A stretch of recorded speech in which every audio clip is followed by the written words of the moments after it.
Every year, on the last date of the year, the church invites us to reflect through the prologue in the Gospel of John, which is in chapter 1, verses 1 to 18. Many consider the prologue of John as a summary of the whole Gospel of John. For our reflection today, I will take 3 points which I think we can focus on. And the first point is about Jesus himself. The prologue begins by telling us that in the beginning was the Word, and the Word was with God, and the Word was God. In other words, the Greek concept of logos, word, and theos, God. Because the Greeks were an abstract people, and because John is writing for a Greek audience largely, he uses these abstract terms like logos and theos, which we really cannot understand.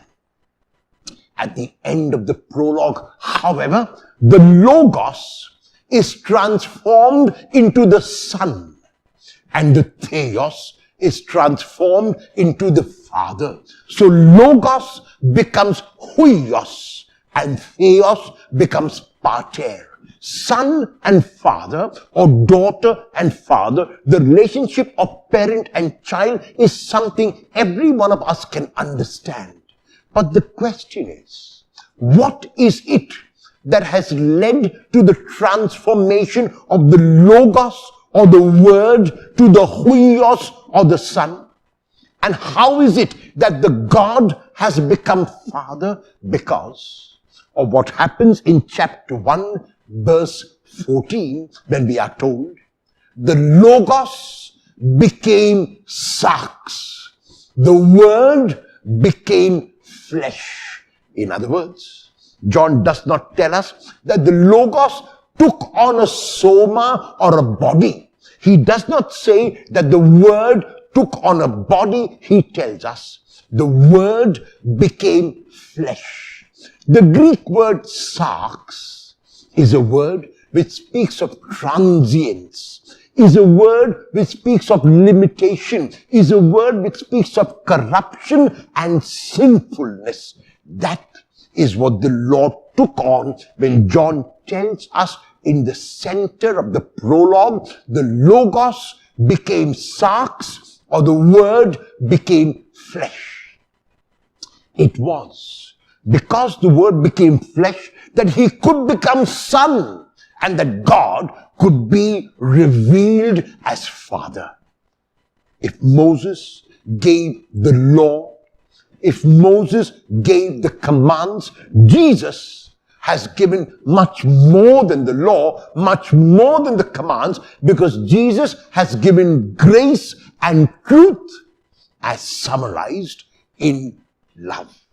So the first point the prologue makes is about our Lord, who not merely took on a body, but who became flesh to reveal the Father's love to us. The second point is about John. Twice in the prologue is John mentioned, when John the evangelist tells us a man was sent by God. His name was John. What did John come to do? What did John come to be? He came to be a witness. The English word witness is in Greek marturia, which means martyr. So in other words, John was a martyr for his Lord. He witnessed to the Lord not only by the words that he spoke, but also by the actions that he performed. His witness was a tangible witness. His witness was a witness which could be seen in the kind of person that he was. However, he also knew that he was not the Messiah. He was merely a witness who would point the way, who would show the way, who would lead the way to the Messiah. Once we are told he appeared as this witness, and once his role was fulfilled, John knew that he had to disappear from the scene, and he disappears with dignity because he had no ego. And the third point is about each one of us. We are privileged to be shown by John the way. We are privileged to have encountered that way when we encountered Jesus. And so the prologue is asking us about our own responsibility.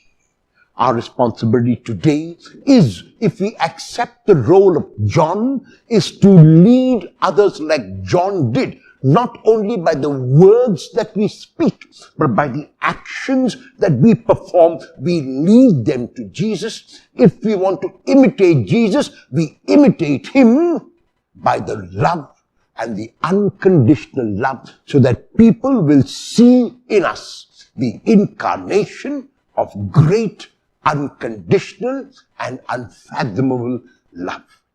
On the last day of the year, let us ask God for this grace as we stand at the threshold of the old year and at the threshold of this new year, to ask God that as we leap into January 1st, 2020, we will be those images of Jesus, those images of God that people can see.